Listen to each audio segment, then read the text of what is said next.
Hello, everyone. My name is Emily, and I am the founder and head organizer of the Pretty Heroes Convention. And I am here to talk to you today about the rise of the pretty hero, or strong female characters in fandom media. The Pretty Heroes Convention is an annual event. We are a 2-day convention that celebrates strong female characters, the characters who support them, and real life inspirational women and girls. Our next convention will be July 18th to 19th at the Japanese Canadian Cultural Centre in Toronto. We hope that you can join us. You can find ticket sales are active already on our website, prettyheroes.com, and you can also find out where to buy tickets in person through our social media and our website. I'm going to start off with a few stats and then we'll take it from there. So, the percentage of women and girls playing video games has grown over the past 2 decades, from around 38% in 2006 to approximately 45 to 47% today. When it comes to movies, over the past 20 years, women have consistently represented a significant portion of box office attendance, roughly half of all tickets sold. When female-led films have the top box office spots, the attendance jumps even more significantly, up to 70%. However, the belief that female-led films make less money continues to persist, despite seeing an increasing number of female-led films break box office records. And I'm sure there's a few that come to your mind when I say that. From 2024 to 2025, there was a slight change in the audience demographics, where it dropped from 50% down to 43% female for the audience in North America.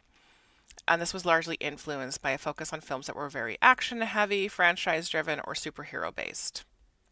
So sometimes those might not be as interesting to the general female audience, or perhaps whoever they're going with.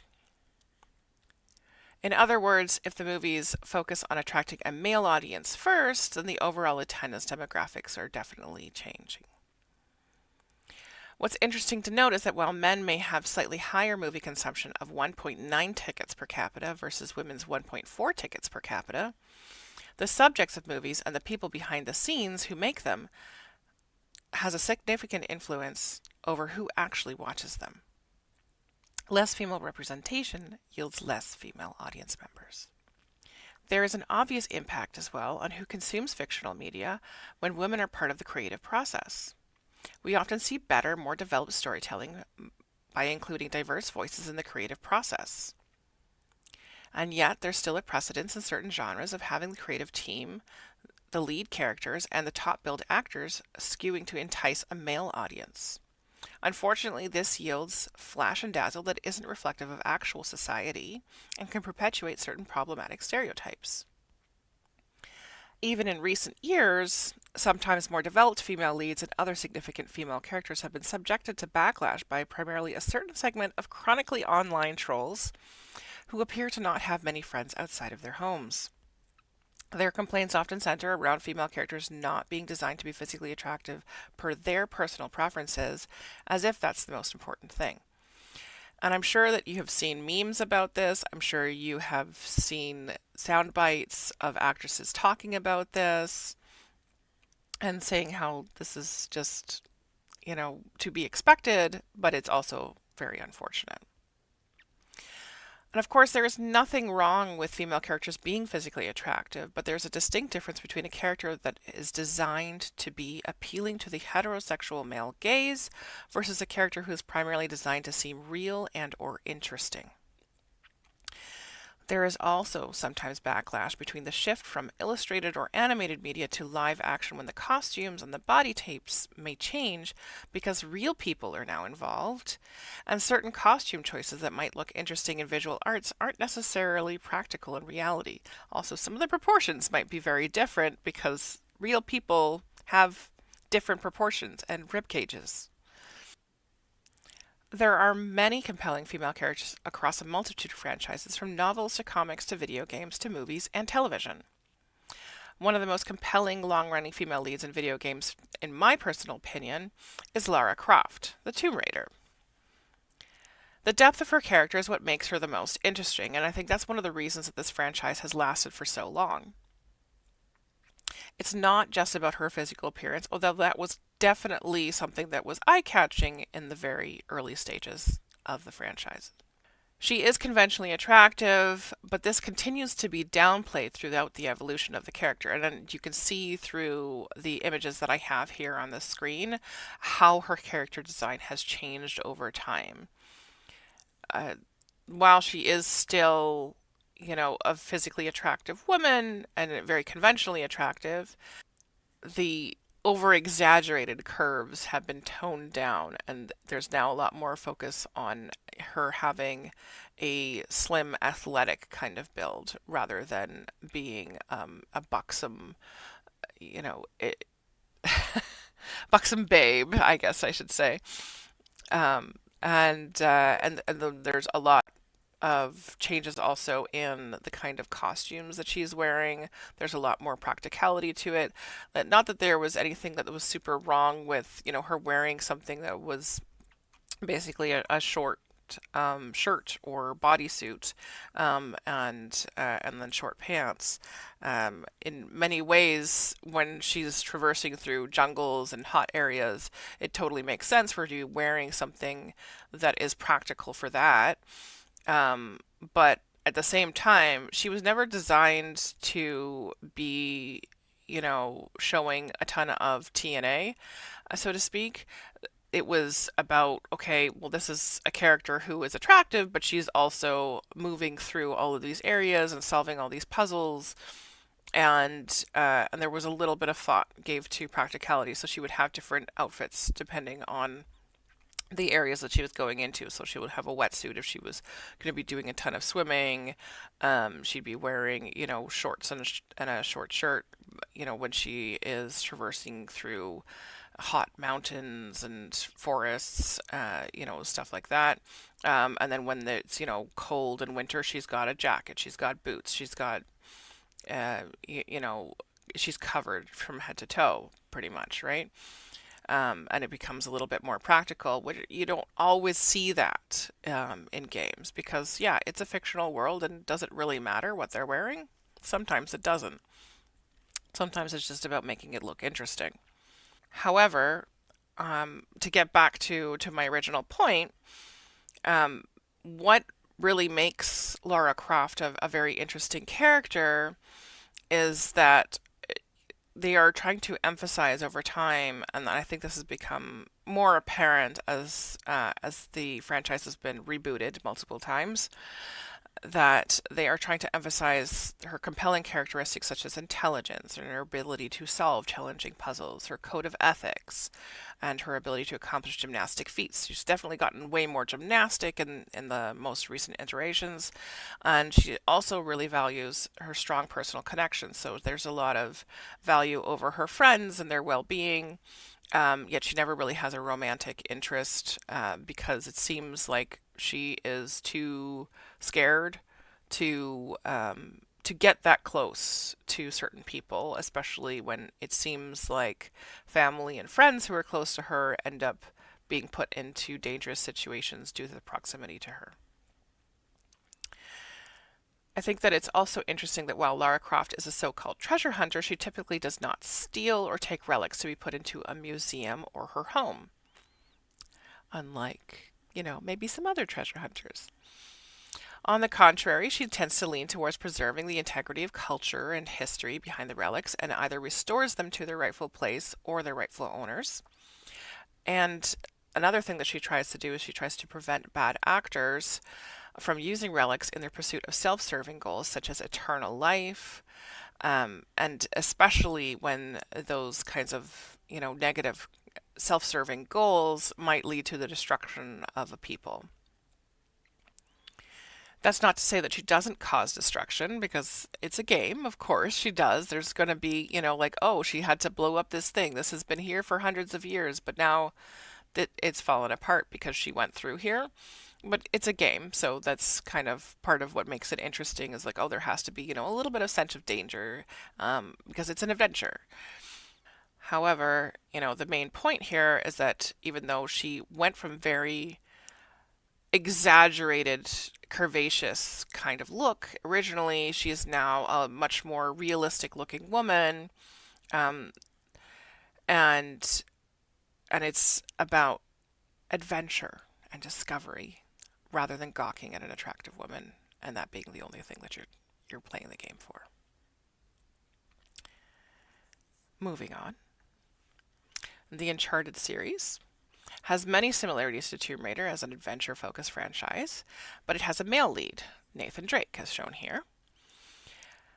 And it includes a variety of compelling supporting female characters. So there are multiple that I could talk about. I'm not going to really get into the game that more focuses on Chloe and Nadine because it's not as easy to find. But those characters certainly exist, and there's even villains who are strong women. Um, but I'm going to talk a little bit here about Elena. So, the main story of the Uncharted franchise features an underlying romantic pursuit for Nathan Drake of Elena, of course. But his love interest, Elena, is neither incompetent nor helpless. Nathan is partly motivated by his love of family and his growing love for the woman who, spoiler, becomes his wife. While he enjoys the adventure and pursuit of answers to mysteries, he can be swayed to find relics for nefarious people in an attempt to save those he loves.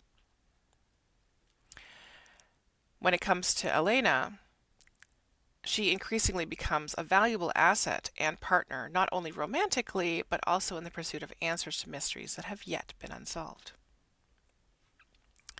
Let's shift to another franchise.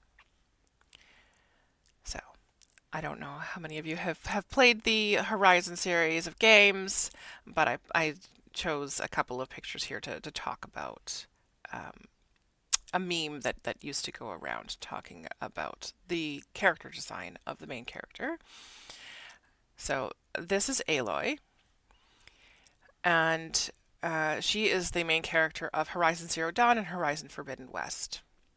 She has a character design that makes her look like a very realistic young woman. When you start Horizon Zero Dawn, she's in her mid to late teens um, for much of the game, right? And so of course she's going to kind of look like she's a young woman, but she is not a model, and that's not the intention of the character, right? She looks like a realistic young woman who could be traveling through the wilderness. She doesn't wear makeup, as it would be very impractical. And that's not to say that there aren't characters in the game who don't wear things like makeup, because there are definitely different cultures that she comes across where they will wear makeup, they will have face paint, they will have intricate body paint. But because she is doing so much traveling, it would be very impractical for her to keep up something like that. She is very athletic, and you can kind of see that in her character design. Her build is very athletic, and she is also very authentic looking. She seems like a person who could realistically exist in clothes that could realistically exist in the world in which she lives. So, for those of you who are not aware, it's a post apocalyptic world where a lot of things kind of revert to being, more naturally created clothing. So, there's furs and stuff like that, and not, like the intricate kind of fabrics that we might have today because it's just not something that's that easily to be made. And because they're not using machines in that manner, because they don't have factories, because the machines that do exist are meant for war and destruction and harvesting certain things, and ultimately you end up finding out why all of this happened. But for the most part, there's a huge separation between humans and machines and technology as an extension to that. However, there was a famous meme, and that's what the picture on the right is from here, that talks about how a fan would redesign Aloy to be more conventionally attractive to the heterosexual male gaze. As if that needed to be a priority to the story, and of course it's not, because it would take away from the story if she looked like the design on the right. because she's really supposed to be a very down-to-earth person who is trying to figure out who she is, where she came from, and why is the world the way that it is. Because as she starts to figure out where she came from, she starts to uncover a greater mystery that is an important one, and I don't want to spoil it for you, but I do recommend it if you like adventure games that are open world. But the meme says that, that her actual character design in the games is not that attractive, and oh, look what a fan designed. It's so beautiful. And oh, you should hire fans to design characters. But of course, like while both of these are nice looking designs, the one on the right is more like, well, if she were a model or a Barbie, then yeah, sure, that would probably make sense for her to look like that. But in the context of the game, in the context of the world, it doesn't make sense for her to be so manicured in her appearance, for her to look like she's wearing makeup, for her to have perfect skin. It just doesn't make any sense. And it's a very sexist commentary to go and say that it would be more interesting to play the game if she looked more romantically, sexually appealing. And in my opinion, I think that, the person who made the original meme, if that was their true feelings, um, it makes it look like they fail to understand that in a post-apocalyptic world, things that might be considered the norm today will likely no longer be the norm.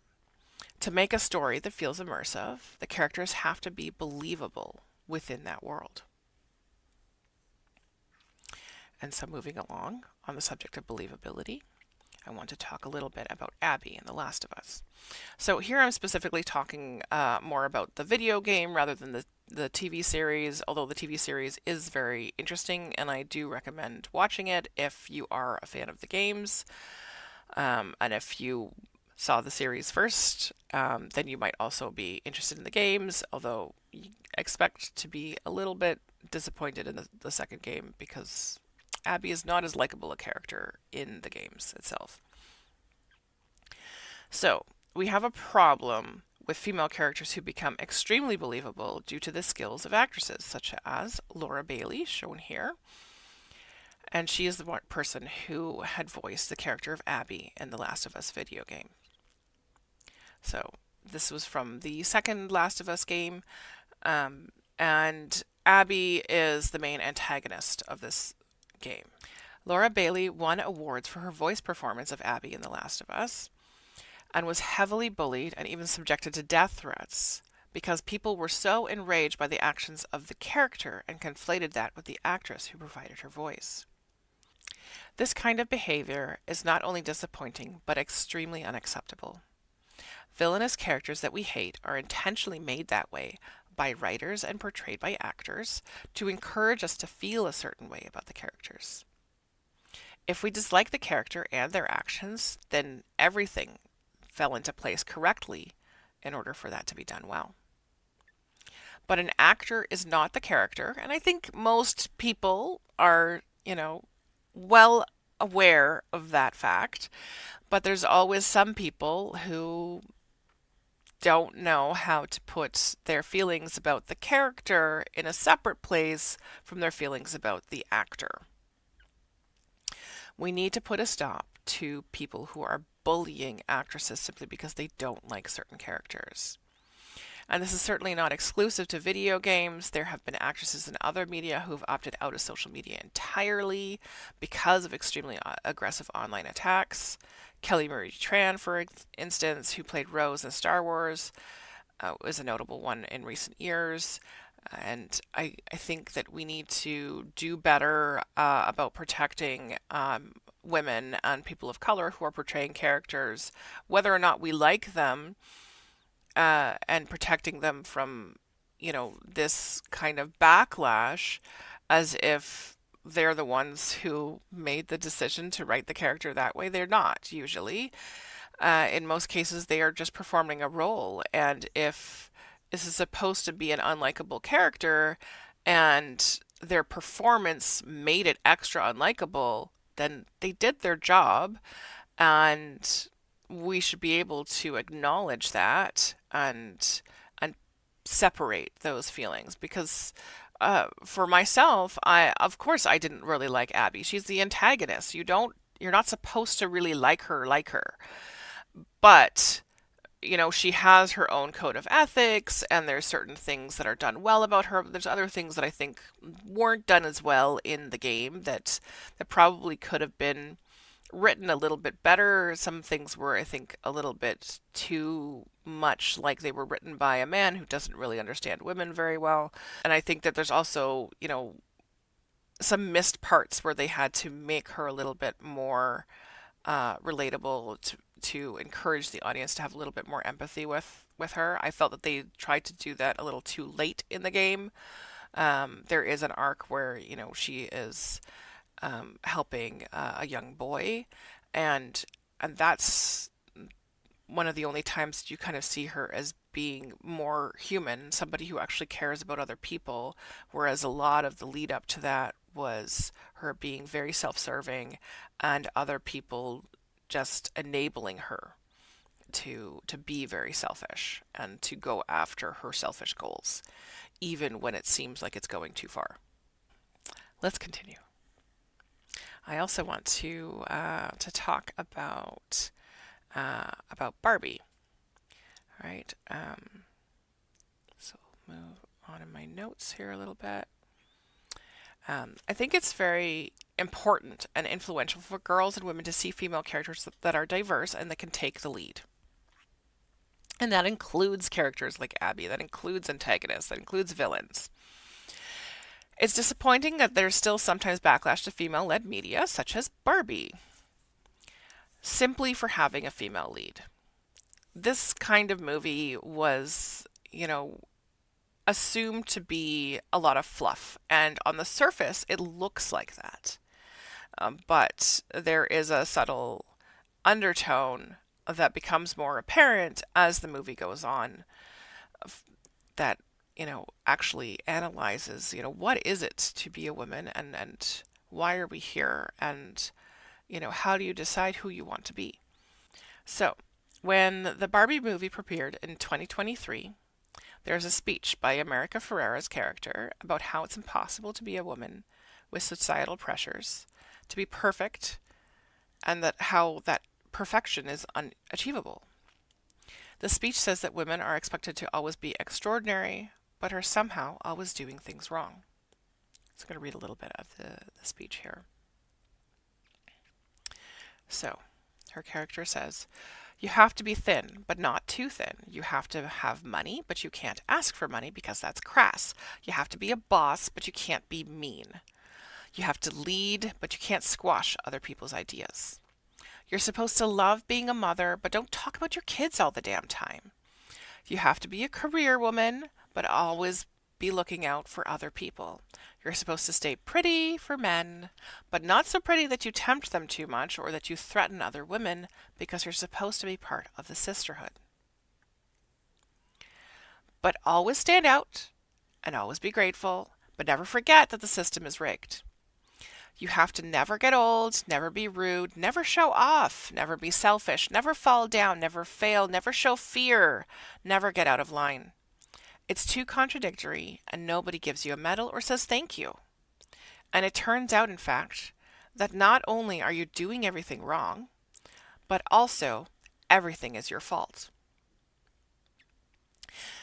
This speech is something that resonates with women because it speaks to a truth that it is difficult to explain to someone not socialized to be a perfect character in real life. And while there were a lot of fun and quirky elements to the Barbie movie, it has this underlying truth that the weight of trying to be perfect can feel overwhelming. What we truly need to see are more varied characters, more diverse women, and to see media evolve to incorporate more of that. And that diversity should be physical and otherwise, because humans are diverse, So why should fiction be any different? I'm going to let you sit with that for a minute, and then we will start the Q&A in the future for me, because I am recording this a few days in advance, so that baby didn't interrupt. But I hope you enjoyed the presentation, and I look forward to hearing your thoughts. That was a presentation from the lovely Emily here with us from Pretty Heroes on the rise of the pretty hero. We now have her with, I would say, undivided attention, but as you can see, we have a little friend as Slightly well. divided. Slightly divided, but only slightly. Here to answer any questions you might have had about the panel, or anything you'd just like to ask Emily. So we'll give that a second, but maybe I can seed one if I'm not too distracted by the adorableness first. Maybe a good question to ask off the start, Emily. So you did this panel about the rise of the pretty hero. You have a convention about pretty heroes that started off as a Sailor Moon celebration. What kind of inspired all of that? Well, the Toronto Sailor Moon celebration was something that was created as part of the International Sailor Moon Day movement.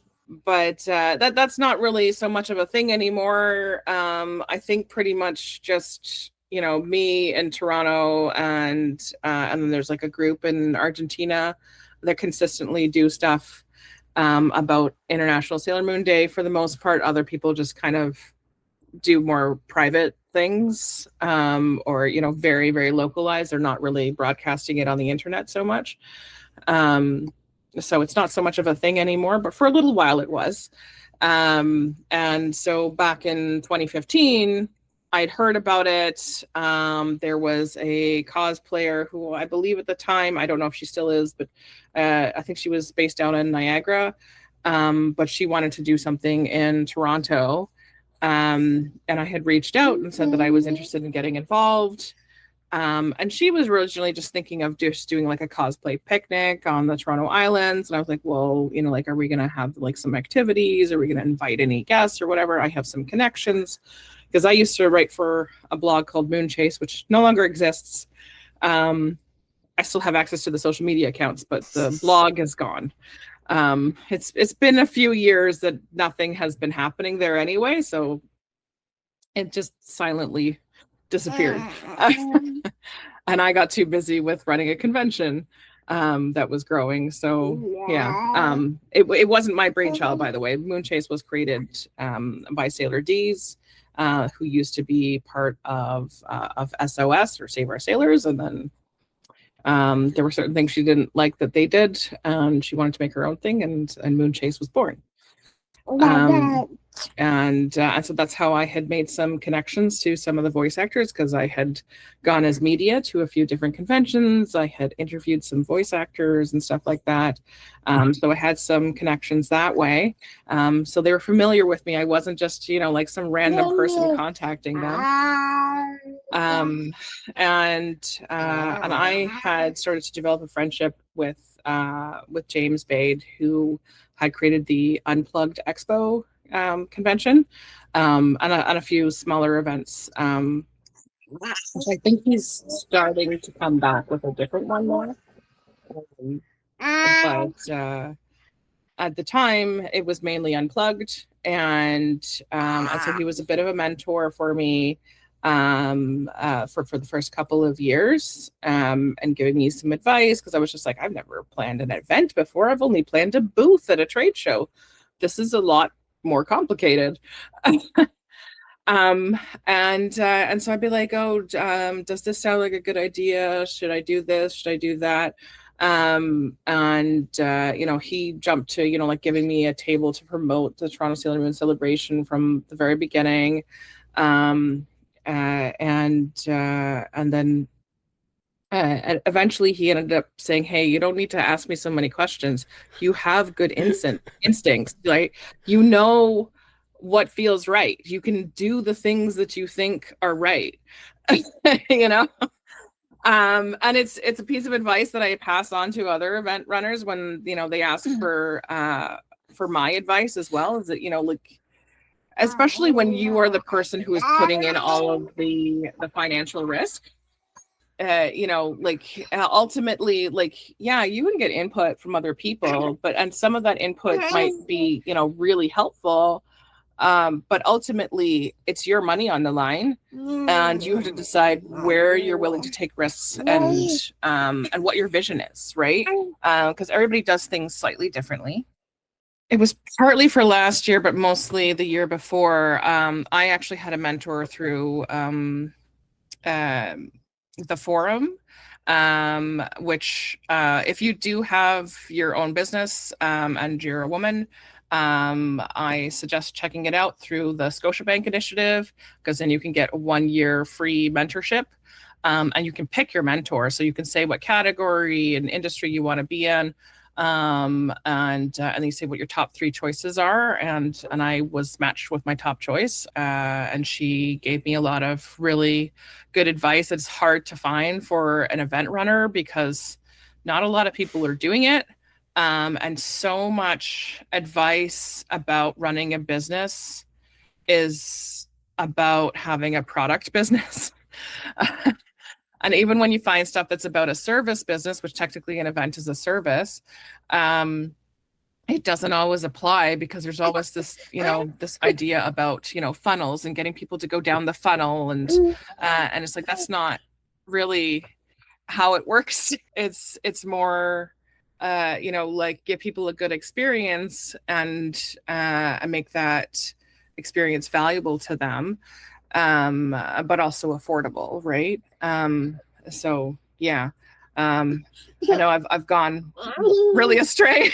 No, that's perfectly okay. Like, it's interesting to hear the story being like, we're getting like different pieces of the story. Yeah. So like, you start off with the Sailor Moon celebration, which is very rooted in Sailor Moon.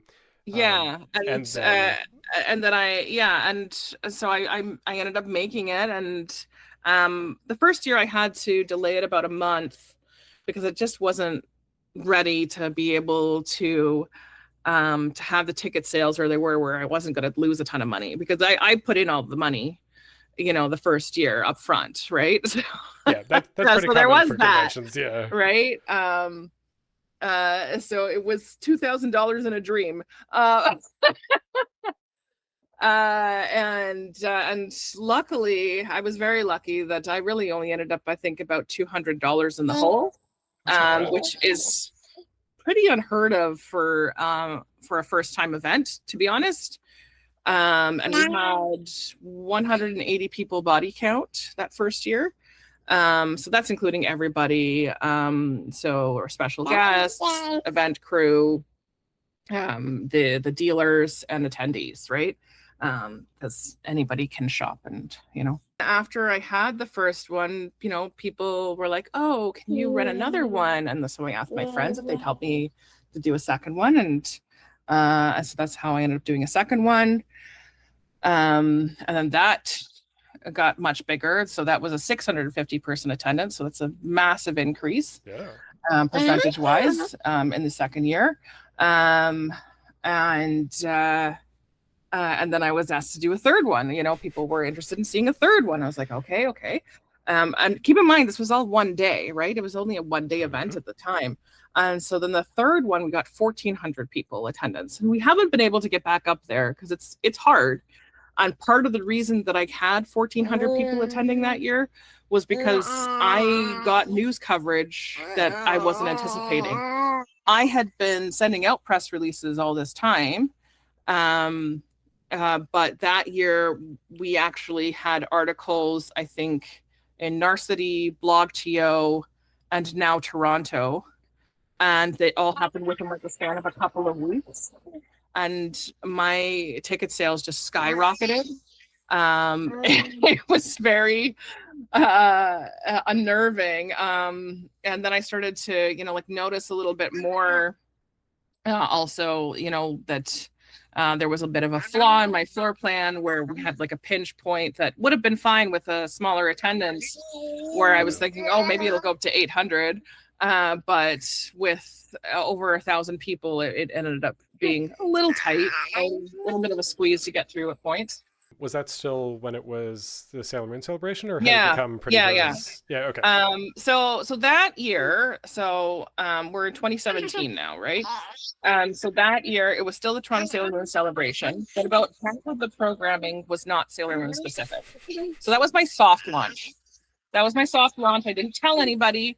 I just wanted to see how people respond, right? And that was our most successful year. And I was like, okay. And we've got this crazy attendance. I think now we're ready to do 2 days. Like, are people willing to help me make this happen for 2 days? And then I was like, okay, I need to come up with a better brand name, because Toronto Sailor Moon Celebration was a name I came up with in like 2 minutes. I was like, I want to have something more intentional, but I still wanted to tie back to Pretty Soldier Sailor Moon, hence the pretty, right? And I wanted something that sounded femme without being like a brand new word, but that could also, be more expansive. I wanted it to be something that, can evolve, that it's not just a Sailor Moon con anymore, that it can be anything depending on, what the attendees are most interested in, but, still have that core that comes back to kind of like some of the feelings that Sailor Moon fandom brings in people, the love, the friendship, the, keeping things family friendly, but, maybe you have some, like wink, wink, kind of jokes here and there, but, but nothing too crazy. And like I've always wanted it to be family friendly, and that was something that also the Science Center really wanted from us too, right? They had a talk with us. I can't remember if it was 2016 or 2017, where they said that they were only going to allow family friendly events. So that's why a certain other event wasn't able to go back, from what I understood from our conversation. Which is a shame, because I liked that other event too, but also I think they were getting to the point of burning out. So unfortunately, it's sometimes things just don't work out for forever.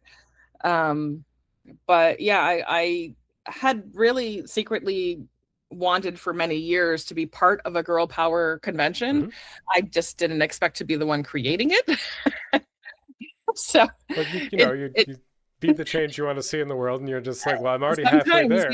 Yeah. So I was like, okay, this is the opportunity, right? And I was like, okay, let's bring in some more shoujo. Let's let's have it not just magical girls. Let's have it be other things too. And there were certain things that I really liked that Atomic Lollipop had done, where like they had stuff that was really fandom based, but then they also had some other stuff that was completely different. Like there was a seminar they had that was about love, that was very much like a university style seminar, very much like a TED Talk kind of thing, that I thought was really interesting. And it had nothing to do with anime. But I thought it was really cool that they would have, like the juxtaposition of these kinds of talks. So you could go from, having a sing along from different cartoon series to having this kind of seminar talk. But, there was space for everybody to explore those different topics, right? And so that's kind of why I had certain, subjects that I try to pull in, things like a women in STEM panel and stuff like that.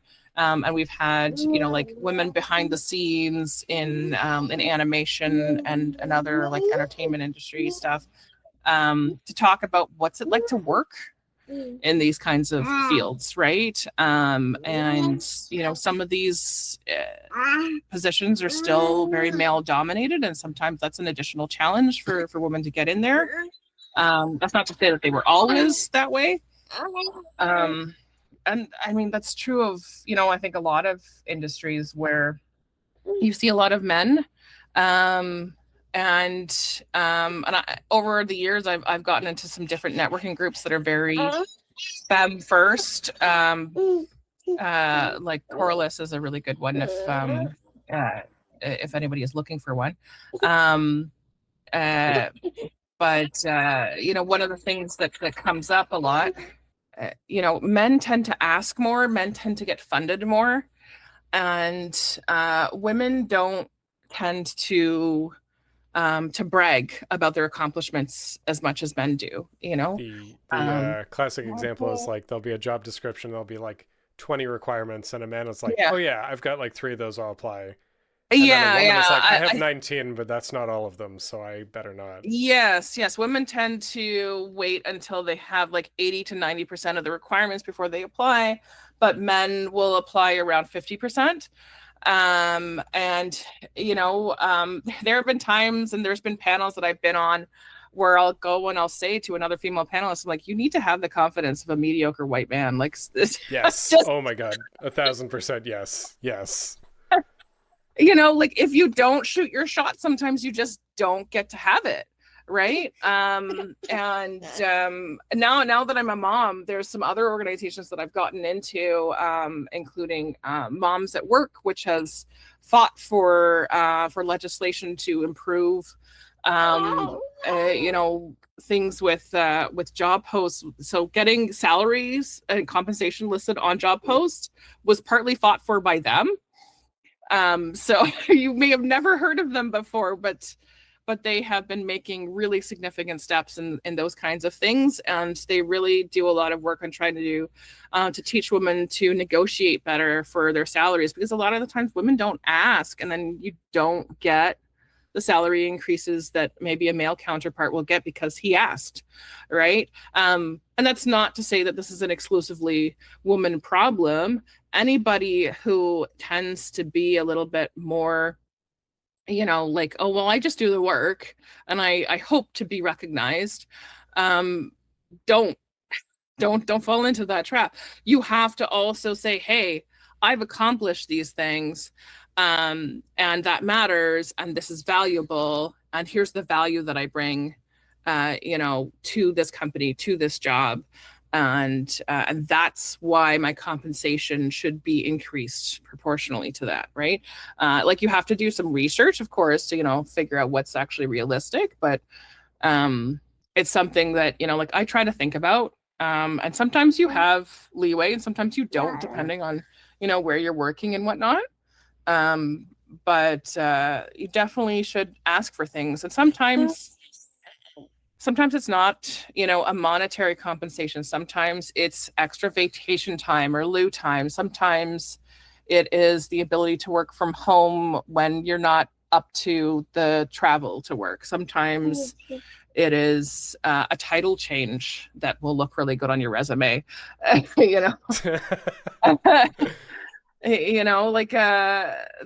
Sometimes you just have to ask, right?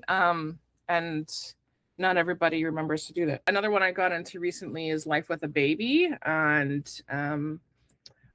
so that's neat because I get to meet other mompreneurs, as it were. There's a little bit of a different understanding. There's like, oh, well, like we all get what it's like to try to do life with a baby, but also try to have a business that will have some level of success, whatever that means to you, right? Because it's not just necessarily a monetary thing. Like Pretty Heroes is my passion project, right? It's not ever my main source of income. I do usually have like a full-time career. So my background's in graphic design and marketing. And so it's funny to me sometimes when people are like, oh, well, why don't you try this or that? And it's like, yeah, I know the techniques. The problem is the bandwidth.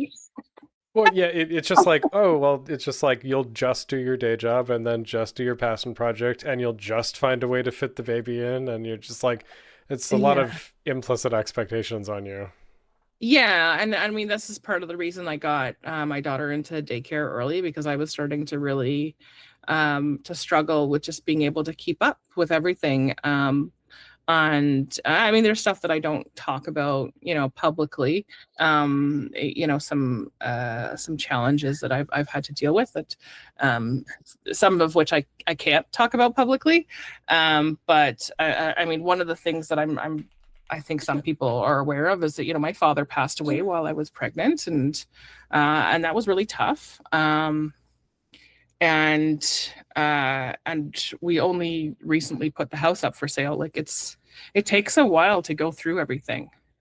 There's a lot of physical stuff to go through. He didn't have a will, and so that complicates things. Oh my goodness.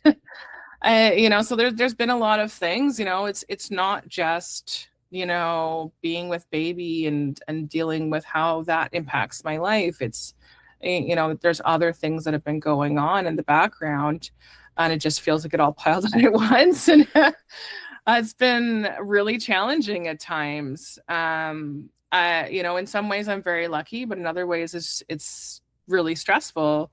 And I've taken steps to make sure that I'm taking care of my mental health as well as my physical health, because stress has a huge impact on every aspect of your life if you don't do anything about it.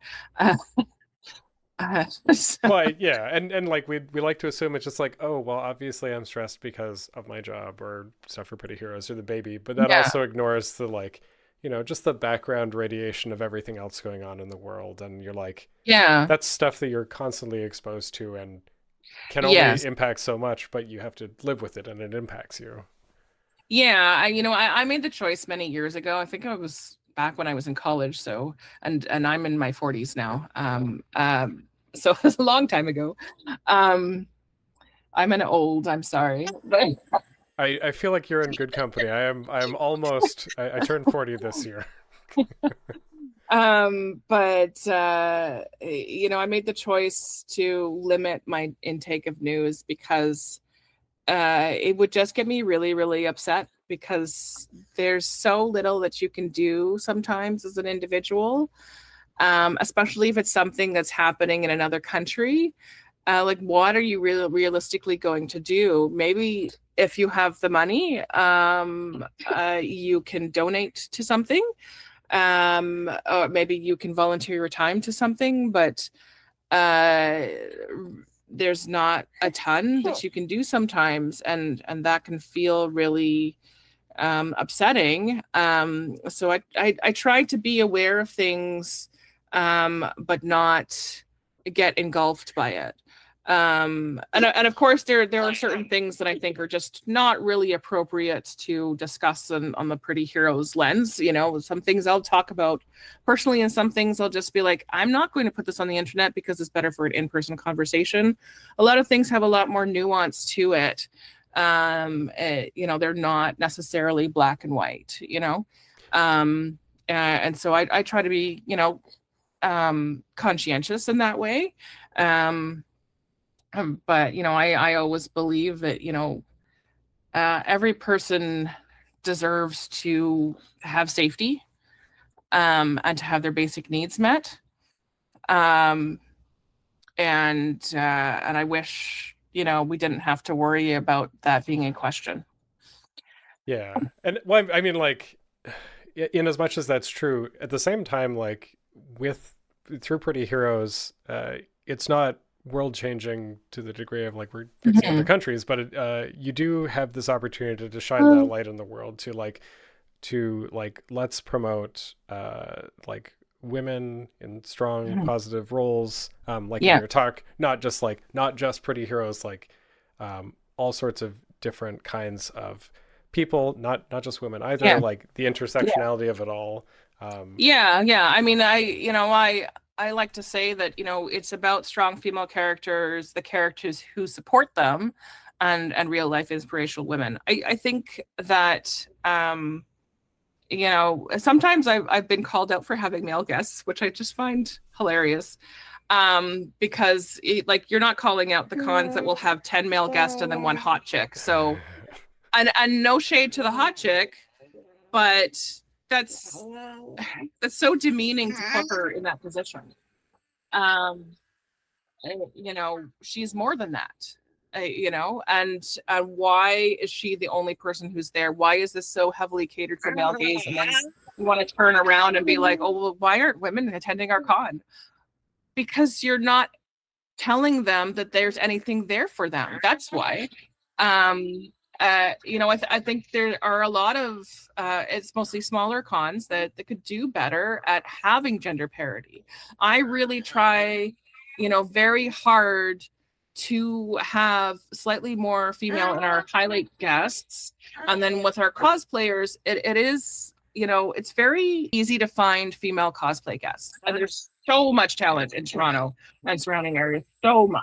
I mean, they're like people like to think that a lot of fandoms are like male focused, but it's just like women have been there from the beginning. Oh yes, like yeah. I mean, like, I think actually the very first cosplayer was a woman who made a screen accurate Star Wars costume. Earlier than that, like way back to Worldcon, but still, it's just like, yeah, it's been women like from the beginning. Being conscious of time, we're almost out of time. I wanted to make sure, Emily, is there anything that you'd like to, like a parting message or anything that you'd like people to know about? Maybe we can talk about Pretty Heroes. Totally up to you. Yeah. So, I mean, there's something that I say a lot when I'm, promoting Pretty Heroes, that, that we are the original girl power fandom convention in Canada. That doesn't mean that we're the only one. It doesn't mean we have to continue being the only one. I hope that there are going to be more events like this, throughout Canada in different places. And maybe they'll start small, and it's okay to start small. I think in many ways that if you do want to get into running events, you need to start small.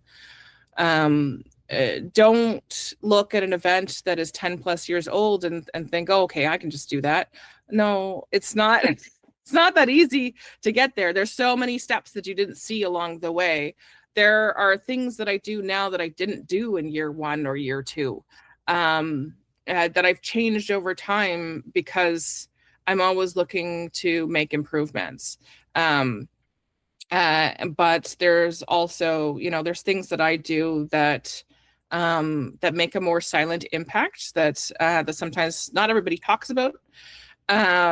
Like we give water to our dealers, and they can get free coffee and tea, right?